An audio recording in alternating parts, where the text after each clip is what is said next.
Welcome. I'm Jenelle Etzel, and this is the JoyPunk podcast, where we talk to unconventional leaders who aren't afraid to lead with joy, be bravely themselves, say what they think, and screw all the rest. Katie Poppe is the co-founder of multiple acclaimed restaurants, including Little Big Burger, Blue Star Doughnuts, Boxer Ramen, and Boxer Sushi, opening over 30 locations across Oregon, Japan, and Los Angeles. Katie is an industry leader known for her expertise in brand innovation, marketing, customer experience, strategic planning, leadership development, and partnerships. Katie continues to build the Blue Star legacy of bringing happiness to the world through delicious donuts and stellar hospitality, which now includes flourishing e-commerce and wholesale departments. Her vision has always been to build a dynamic and purpose-driven brand that is dedicated to providing a safe, fair workplace with excellent benefits, fostering talent, and helping employees develop long-lasting skills and friendships. She's tenacious, brilliant, brave, hardworking, and fun. A true joy punk through and through. I'm so excited to welcome Katie to the show today. Hey, what's up, girl? Hey. It sounds pretty awesome when you say it all like that. And there was so much more. It was like, oh my gosh, this woman's done so much. Like, where do you go? Thank you. Yeah. Thanks very much. Happy to be here. Well, I'm so excited for you to be here. Tell us a little bit about Blue Star. Like, how did Blue Star get started? Where'd the name come from? Oh, that's a good story. Blue Star honestly was a little bit of a vanity project. My very first restaurant concept was Little Big Burger, and that was all about fast casual, like I call it foodie fast casual, something that's a little bit more high end than like McDonald's or Burger King, Yeah.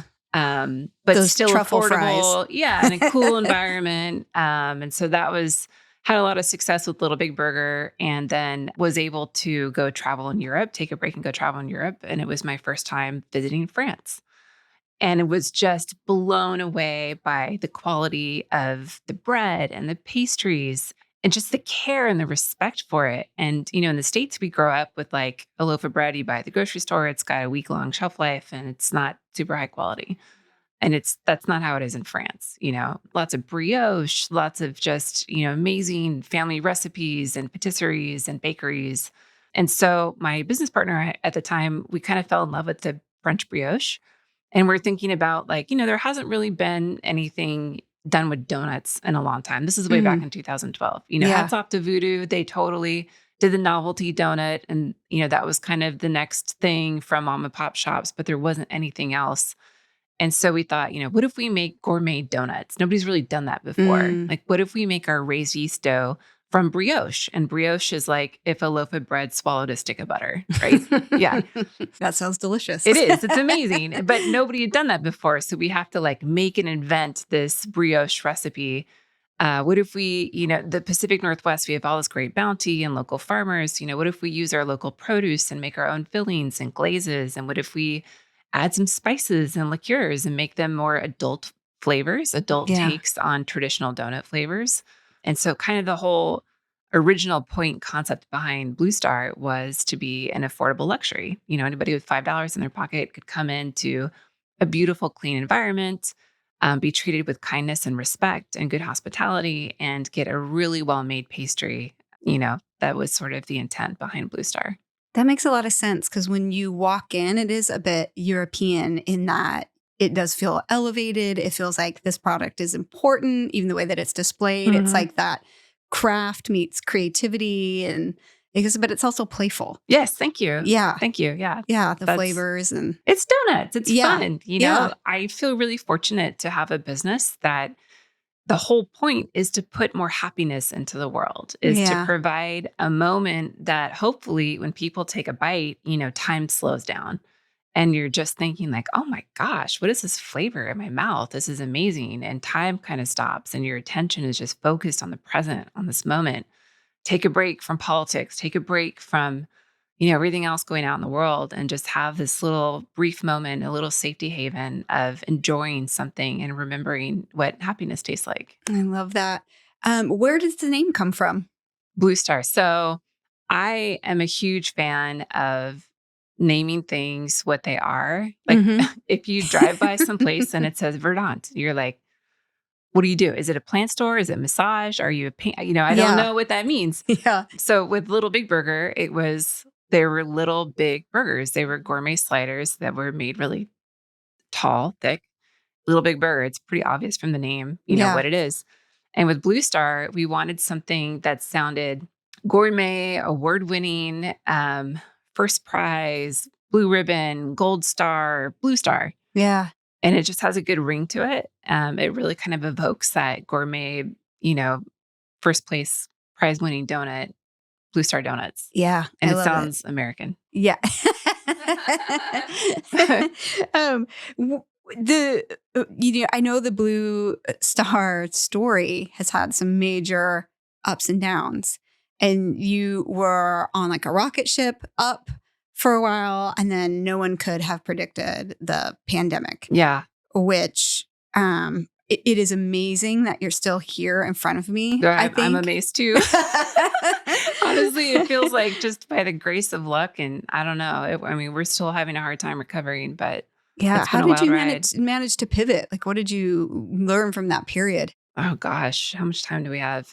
Honestly, what our industry, especially in this city, has been through the past 3.5, 4 years. If I had known how hard it was going to be, I am not 100% sure I would have pursued it. Yeah, no one would have signed up for that. No, it's been really hard. And I have so much empathy for our fellow operators in this city. It's been a slog. Yeah. And I've got a really good business support network, which I'm really grateful for. And that's helped out quite a lot. But it's been feeling like you get up to get punched down again. You get up, you get punched down again. And kind of like, what's the point? Why are we still doing this? One of my business buddies was like, who had a construction company in 08, 09. And, they really went through it too. Yeah. And was saying, when you're just in the muck and you're just slogging through, sometimes you just got to keep slogging through, and it sucks until you catch a break, and you will catch a break. But slogging through the muck and just the will to keep going is really, really hard. Yeah. And that's what the last 3 years have felt like. Yeah. But we've got little breaks here and there, that, man, if I start talking about them, I'm going to cry. But we've been really fortunate to have great connections and people that care about us and care about our business surviving, and have given us a couple breaks here and there. It makes it worthwhile, right? Someone just to come in and be, there's these questions right now in different industries, like, why am I doing this? Yeah. And coming to terms with, this might fail. And what would that be? What is that going to be like? And then you get someone who comes in the door that's just like, I love what you're doing. Yes. And it can be just so like, oh, okay. Yes. Yeah. And our customers and the support from our community has been absolutely phenomenal. The stories we hear about, my little daughter was getting cancer treatment at OHSU, and we would always come by your shop at South Waterfront as a pick-me-up. And that's really what got, just these really amazing stories. And again, reminding us of our purpose. This is why we do what we do, is to provide those moments of joy and escape and happiness. And there is something, very satisfying about building something that puts more happiness into the world. Yeah. I have moments like that. This has been a really hard time in real estate. And there'll be mornings where I'm like, you know what I need right now? I'm going to put David Goggins on and hear him talk about the suck. And you're being in the suck and you just keep going, and it's like, it's not a positive message, but it's real. Yeah. It's just really real. And just being able to be like, okay, there's this part of me right now that needs to be nurtured, that like I am in the suck. Yes. And it's hard. Well, and let's talk about the pressure on leaders to, you have to lead your team still, and the pressure to be positive and optimistic. And, if you're the general, you don't want your team, you don't want your crew to see you in despair and, giving up. And so that is also a lot of pressure that I think business owners, business leaders don't talk about enough as well. Yeah. What do you do to nurse yourself in that way? Like, you've got a big meeting coming up and people are looking to you. Like, how do you refuel yourself? That's a really good question. I'm an introvert. I'm like a level 10 introvert. So I really need to be protective of that alone time. And that kind of helps me get grounded. I also just put on my angry music and power walk it out or run it out or like jump rope, like angrily. Sometimes I'll get together with some friends and we have what we call the bitch stick. And you have a fire. It's got to be around a fire and you find a good stick. And there's no judgment, no shame. When you have the bitch stick, you just vent This is all the amazing. things that you just completely, blurt out everything that comes to mind. Doesn't matter if it's rational or say no thinking. You just kind of like unconsciously blurt out all the stuff that you're frustrated with or whatever and pass it around. Everybody gets a chance. And then at the end, you burn the stick. Yeah, release it, Yep. right? Yeah. Well, I love that. The bitch stick. That will be our next punk band. Yeah. Bitch stick. You sold Little Big Burger for I think it was $6.2 million. You and your partner 5 years after opening. That's an incredible success Thank you. story. Thanks. It is awesome. And what do you think the secret to that success was? Oh, that's a good question. I am occasionally invited to talk with business students, business classes. Yeah. And this is like always one of their main questions, Yeah. why did you sell? Why did you sell?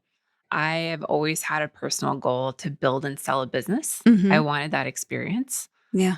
Little Big Burger was designed to be, it's such a great franchise model. They're Yeah. really easy to build. They're really easy to run. You can just kind of stamp them out and also customize them to the local environment. I think that was kind of the main driver behind that was, okay, I really want to do this. I want to build and sell a company. And it happened to be kind of right time, right place. It was also my first business. And like, there's a lot of learning lessons in your first business. Oh, yeah. There's some skeletons in the closet. Like maybe it's time it needs some new leadership in there. Yeah.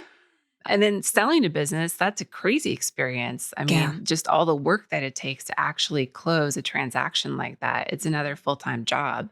And that sale was a combination of cash and stock. And I learned a lot of lessons in that too. I don't know that I would do that again. And it was nice after like working, your tush off for 6 years to get this thing off the ground and build it and grow it to get paid, honestly. Yeah. Get a little bit of a lump payment and be able to purchase a house and really think about like, okay, where do I want to invest my time and energy for the next phase of my career? And for me, it became very clear that that's Blue Star. Blue Star, there was something about the customer response, the passion around it, the people involved.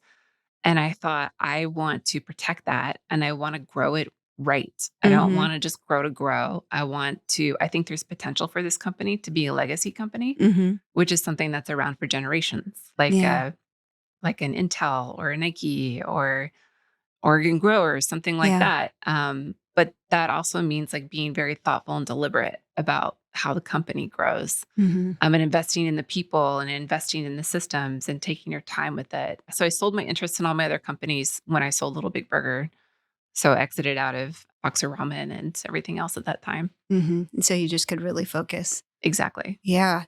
Like you mentioned, you're an introvert.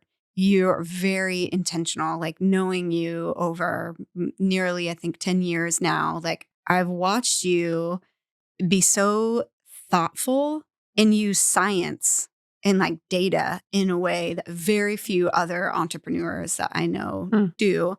You actually have a BS in neurological psychology, correct? Yeah.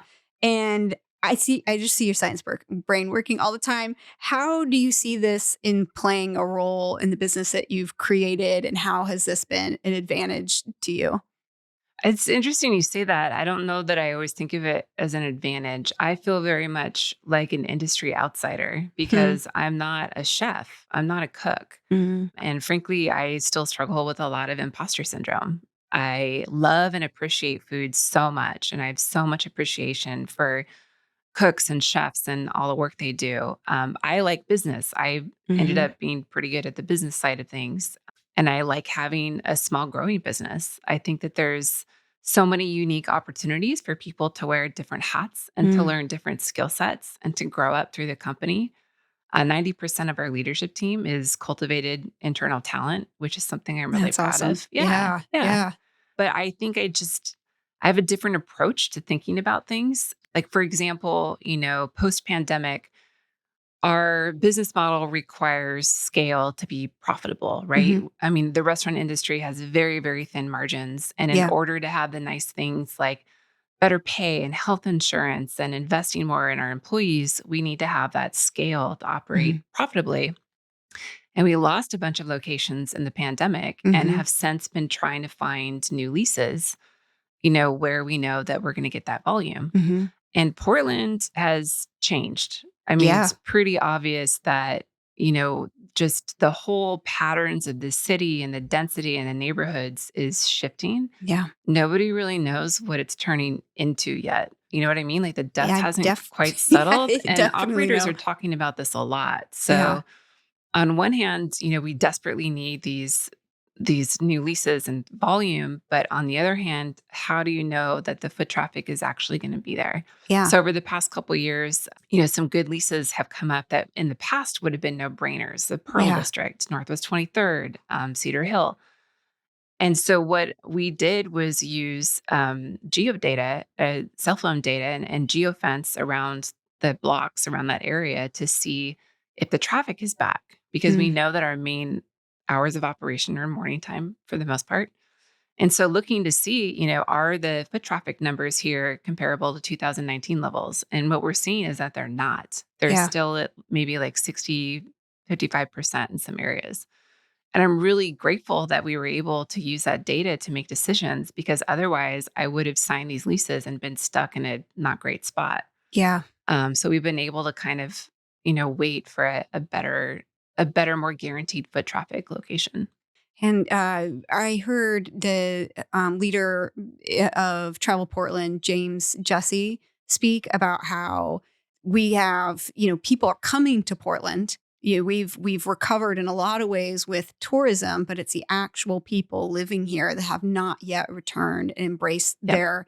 their city. And It's going to take years, I think, yeah. to recover. And unfortunately, there's going to be a lot of casualties in our small businesses. I think it's going to get better. I really do, but it's going to take some time.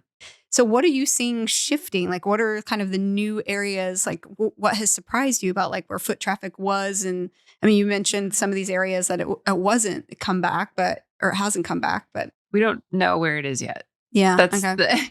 there's some areas, like, for example, Alberta kind of started popping off a little bit. I don't know that that's going to be long term. I wouldn't feel comfortable about betting on that long term. But right now, it's definitely one of those hotspots people are gravitating to. Division.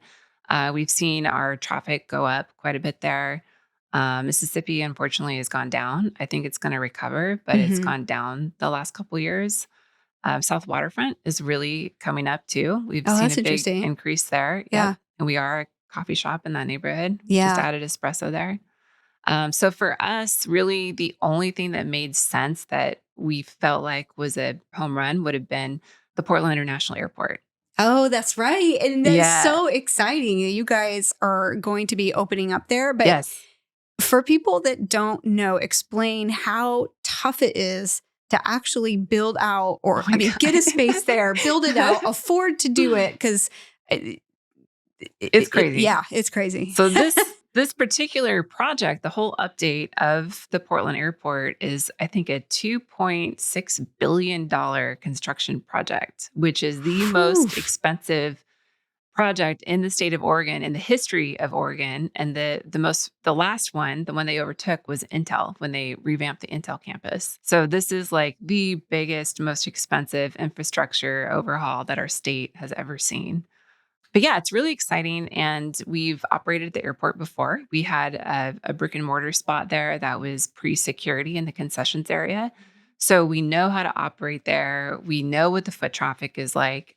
And the port is great. They are very passionate about having the airport reflect our local state, and having local operators and local businesses. They don't want national chains in there for the most part. They want our local businesses to reflect like what's so amazing and unique about Oregon. Yeah. So they really do go out of their way to help small businesses, because the reality is that small businesses, like, we just can't afford to do a lot of the things that are required by the port or by federally regulated agencies. And so they work really hard to kind of try and meet you in the middle, which I appreciate. That being said, it is some of the most expensive real estate to build out, I mean, ever.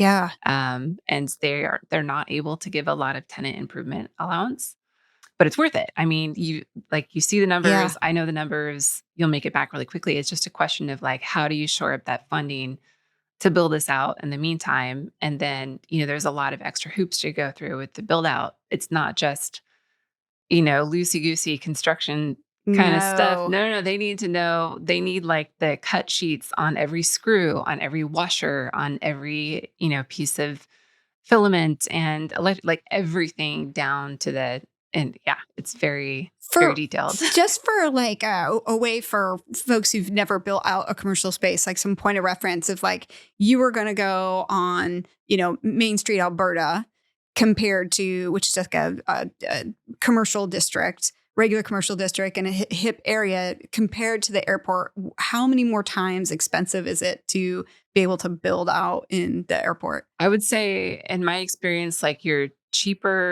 less expensive builds, whether Mm-hmm. it's because there's tenant improvement allowance or maybe you're inheriting existing infrastructure, like the next step up where there's not a lot of like more of like what you would consider an expensive build. That's Yeah. not the port.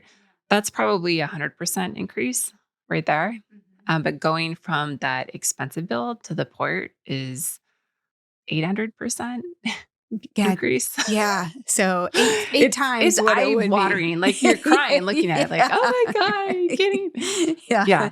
Like, am I all in? I am all in Yeah. now. Yeah. Yeah. And so, for us, it was okay. We know this is the not the moneymaker, but this is what's gonna help, make our business up to scale and be able to start investing in all those things we wanna get back investing into.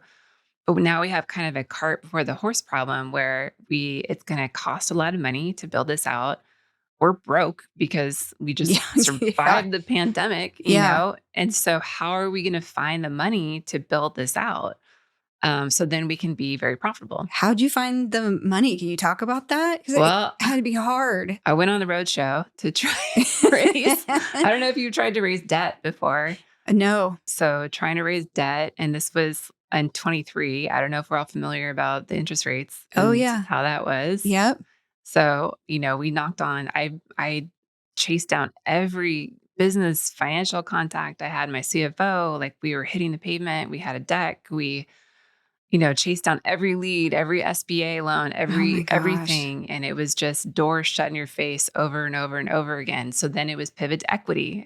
This is what I have to do to survive. It is. I'll Yeah. try and get some equity and raise some money that way. Couldn't even get equity. I mean, Wow. That's stunning. the only option maybe would have been a shark loan, but those are like, 30, 40% Yeah. loans. And that would just, Not going to survive Yeah. that. Yeah. so we were kind of thinking like, all right, well, we tried everything. It might be time to shut it down. And we had gotten a couple different contractor bids as part of the process.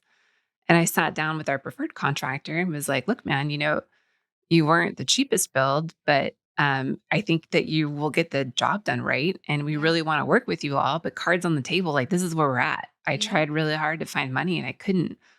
And I don't know what's going to happen. And I just want to be transparent about that. And he said, well, I need to talk to my business partner, but we really like working with you all and we really want you to succeed. We've had some pretty good years and we're in a good position and it might be possible for us to carry the note. Incredible. It gives My me jaw chills. hit the floor. I started yeah. I was like, oh, I didn't even know that was possible. I didn't know You're that was a thing. Yeah. And he's like, yeah, let me talk to my business partner and we'll jump on a call with your CFO and see if we can agree to terms. And I said, who's your business Oh. partner? And he said, Pat Kessie. And I was like, are you I kidding? love how this city works. And you're like, I've known Pat for 12 years. How did I not know that? No, yeah. It's just the power of reputation and relationships Yeah. that just came through at our darkest hour like a Hail Mary. Oh, that is incredible. I had this fascinating conversation a few weeks ago with a fellow mom I know through swim team for my girls. And she runs a small business where most of their employees, it's their first job. The average amount of time that their employees stay is 3 to 6 months. So you're moving a bunch of people, you're seeing a lot of kids. And she was talking about how difficult it is right now. We're in this generation where they didn't have school even. And now they're like getting back into the world And you also are a place that I imagine that a lot of people are coming, and it's the first time they're going to work in a really professional environment. How has that been? How have you had to make adjustments? Can you tell us a little bit about that experience for you? Yeah, that's an interesting question. I would say it's our number one focus and challenge all the time, but especially right now. So our business is, when you think about the types of employees required, it's kind of like a pyramid. There's a Mm-hmm. lot of entry level frontline workers, and then middle management, and then upper management, and not as many positions up there. So we do see a lot of the entry level staff. We have one of the lowest turnover rates in the industry for that, but there still is a lot of turnover. And I really like working with young people. I like seeing, I've been doing this for, I don't know, 16, 17 years, and Yeah. just seeing the successive generations of young people. I love their perspective and I love the way that they challenge us. Right now, what we're seeing is that there are a lot of high expectations from employers, from young people. And I Yeah. don't begrudge that at all. Yeah. I think that you should absolutely have high expectations of your employers. We have high expectations of our team and our staff. Yeah. But, the kids that are coming out post pandemic, and my nephew is 21. So he was that first generation that they didn't have a second half of their senior year. They had Yeah. a drive through graduation, and think Oh, about the yeah. juniors and the sophomores behind Yeah. them and the freshmen. And so what we're seeing in this generation is there's a lot of emotional dysregulation, increased emotional dysregulation, people struggling with anxiety attacks and panic attacks, a lot of trouble with interpersonal dynamics and Mm-hmm. conversations. Also, a lot of requests for, I think, looking for community Yeah. and wanting the employer to provide more community, Mm.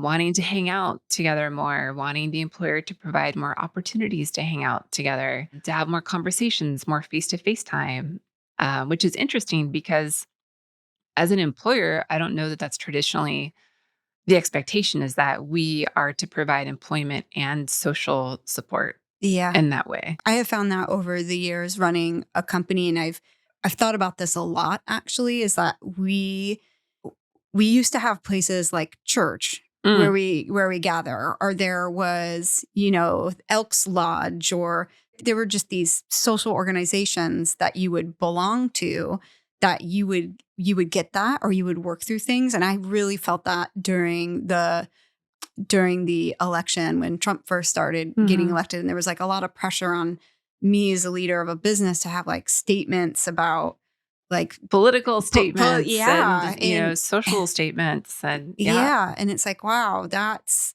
asking a business to take a lot of risk with the business.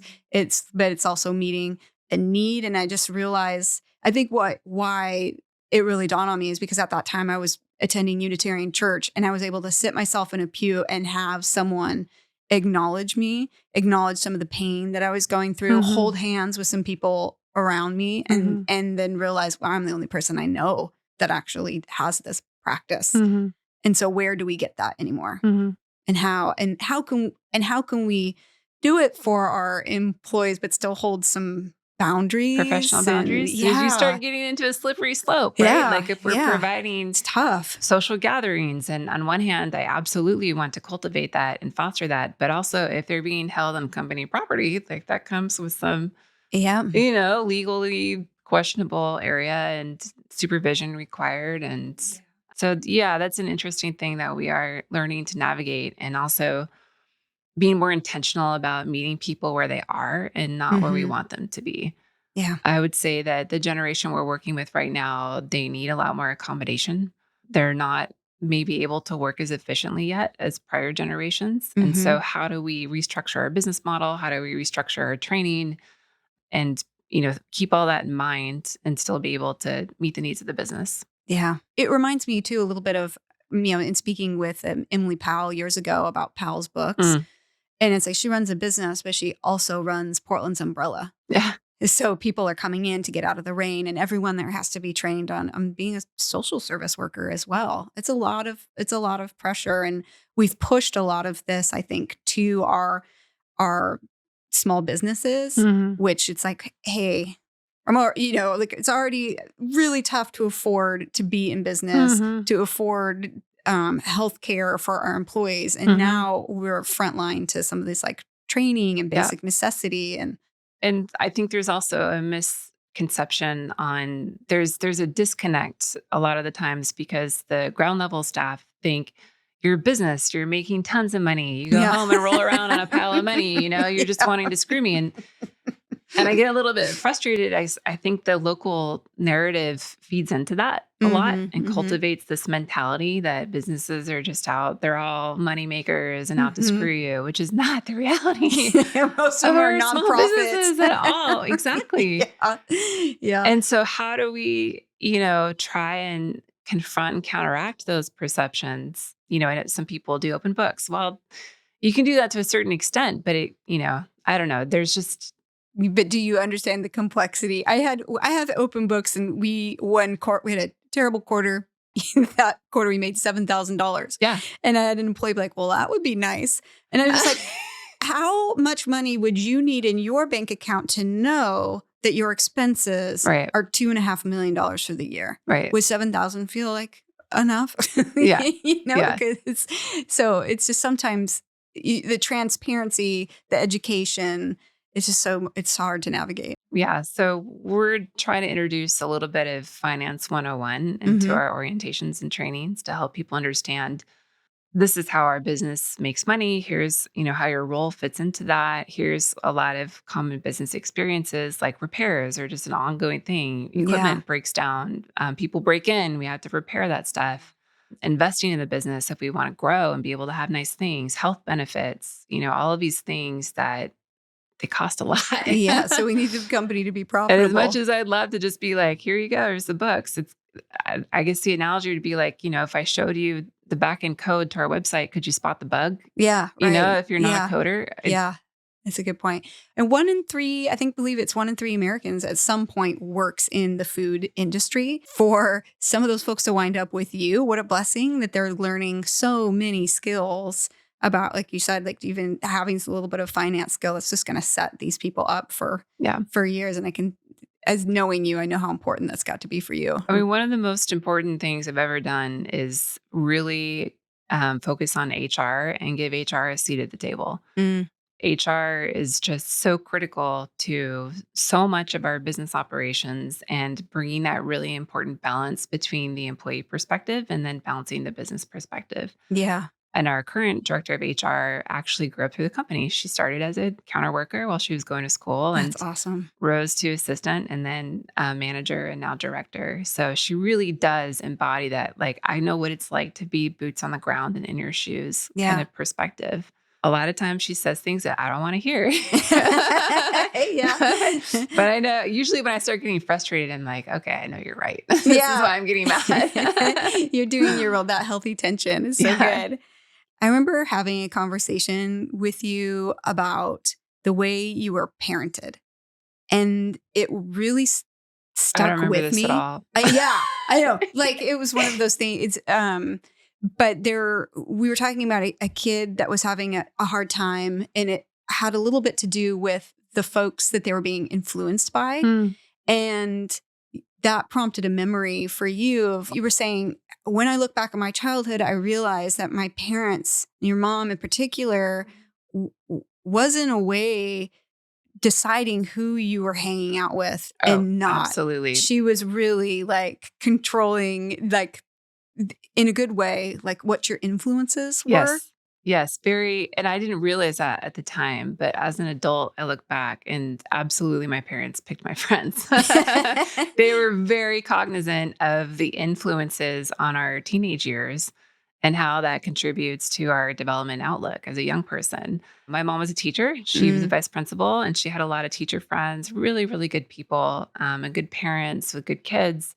And so she would deliberately all of them would really kind of deliberately foster and develop these relationships. And so I'm very lucky to have this amazing group of friends that I met in junior high deliberately. They, put us on play dates. And after a while, you just get used to hanging out together. And all the way through high school and college to this day are my very best friends, even though we live in different cities and states. It's that really deep connection of somebody that's known you when you were just a punk in braces and all your Yeah. embarrassing dating mistakes and the Yeah. stories you have to tell, but we have that kind of like core sense of humor in common. Yeah. And, to follow that line forward, I see you as someone that's also really mindful about how you curate the group of people Mm. around you Mhm. and how you surround yourself with people that are going to support you and be good for Mhm. your development, business. What are some of the key things? Like, who do you decide who you let in? And as an introvert, it's Yeah. important. I think about the concept of multipliers a Mm. lot, Mhm. especially as an employer. When you think about, man, think about this one person who's a rock star. If I had 5 more of them, we could take over the city, Yeah. right? Like those are the Yeah. people because they just bring that energy and that dynamic. And, they maybe don't need a lot of direction or whatever it is. But so those are the multipliers. And then there's the energy vampires, the Mhm. people that are constant complainers and disrespectful or going through their things and not able to take personal responsibility or not interested in learning. And those people also are multipliers. Like those Yeah. bad attitudes are You're right. contagious. And Yeah. I've seen bad attitudes take out a whole shift of people before. So we try to be really cognizant about the type of people that we're attracting, that we're hiring in the first place, that we're curating and developing and investing in. I think about that with my personal relationships as well. Yeah. Is who am I inspired by? Who am I like, wowed by? Who do I feel fortunate to be able to learn from? You're one of those Yeah. people. I Oh, look up thank to you you. so You much. too. And every interaction I walk away from you learning something that Mm. nourishes me and makes me feel like a better person. I want to be around more of those people. I don't want to be around the energy vampires that leave me feeling drained Yeah. and, spent. I remember we got to do this really fun, I think it was the disc testing Yeah. or something. And we were sitting next to each other and we had the exact opposite charts. And I think that was when I realized, I was like, I think this is love at first chart. And you complete We're me. perfect compliments. Yeah. I know. It was like, and also that moment of like, what would it be like to be so good at all these things that are just total blind spots for me? Yeah. I So wonder what it would be like to be good at being extroverted. I yeah. mean, I struggle with a lot of guilt Overrated. because I get invited to a lot of things and I know it's important to show up for them and to Yeah. participate and show my face and participate more in community stuff. But like it also drains my battery. So I have Yeah. to be very careful about how I block that out. Yeah.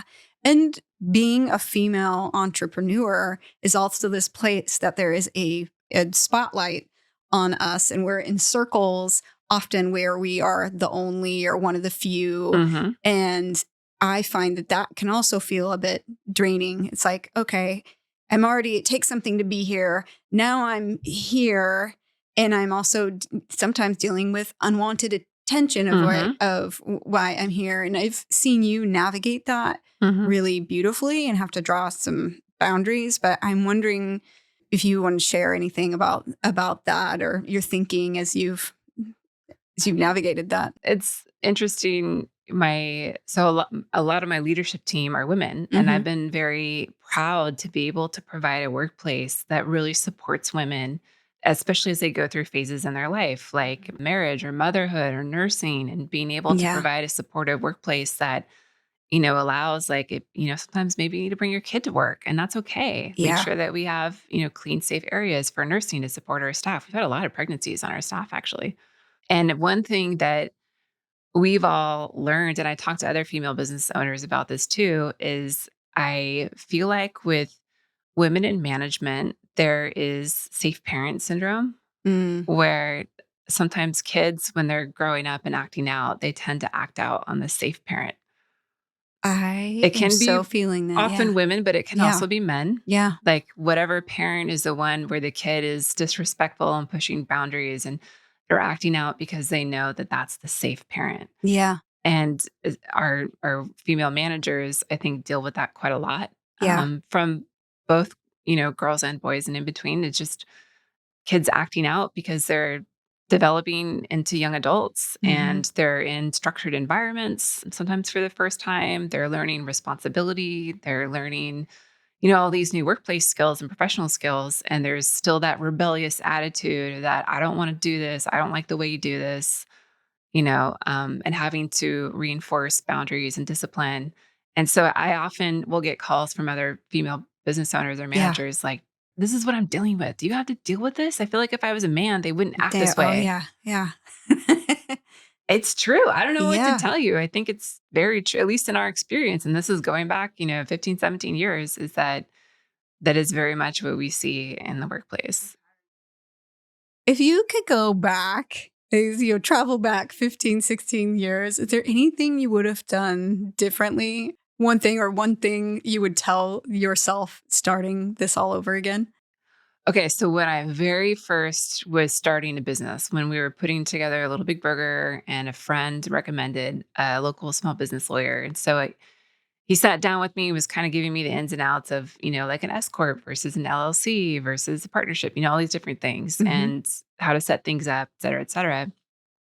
And towards the end, and he was a really nice guy. He was like the Yeah. Mr. Rogers of lawyers, like really, Like, really, how'd you wind up here?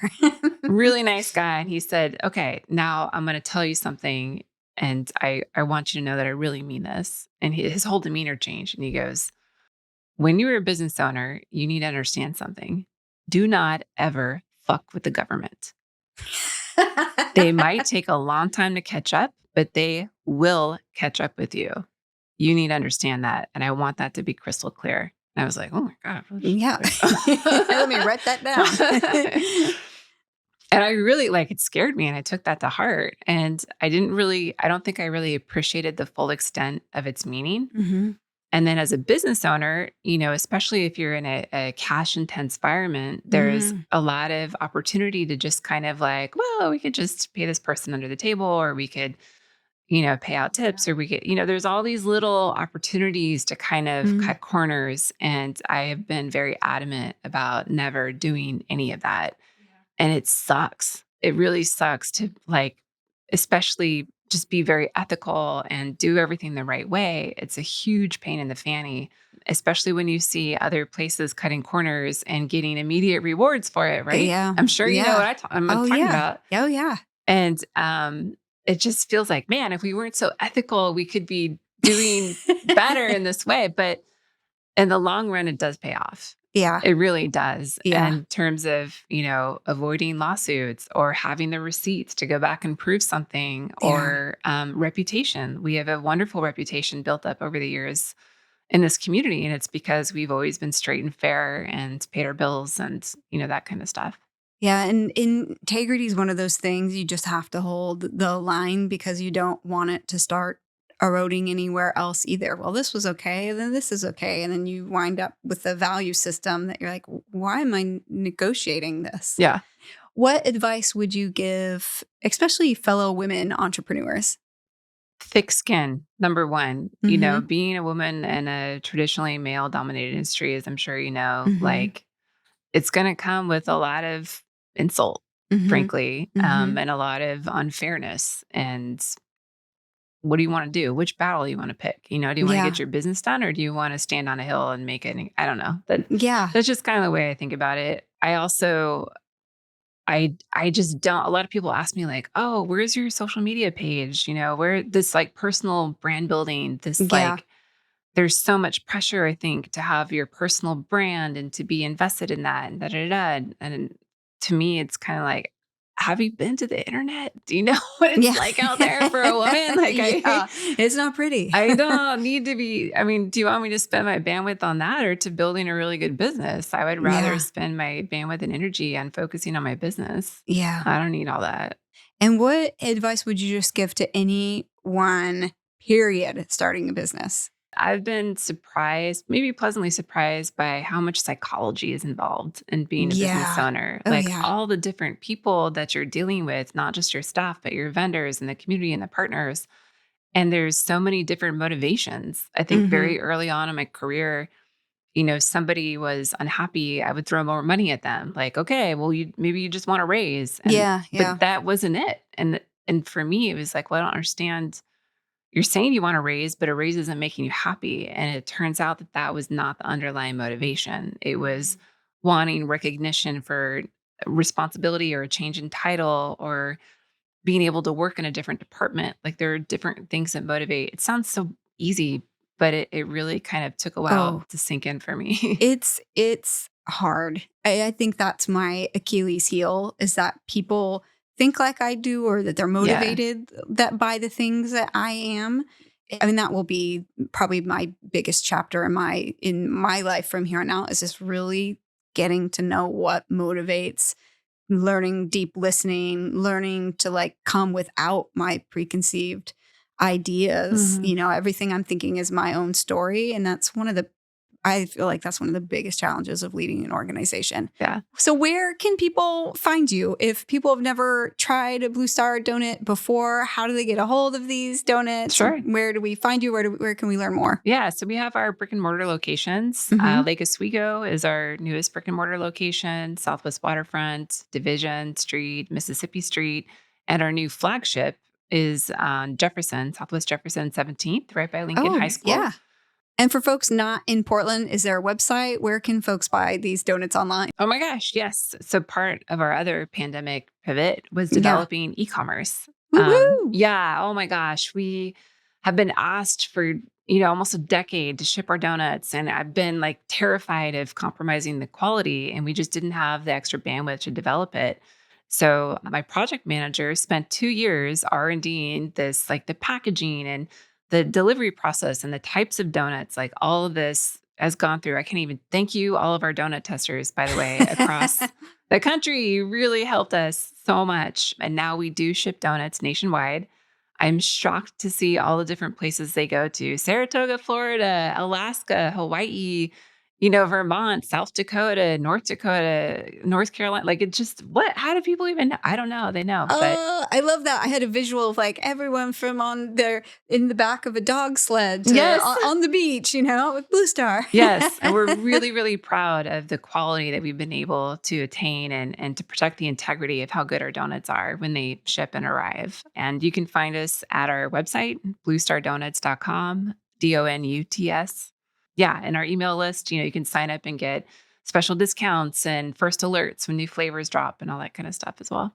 And we are so lucky to live in this city where there is so much great food.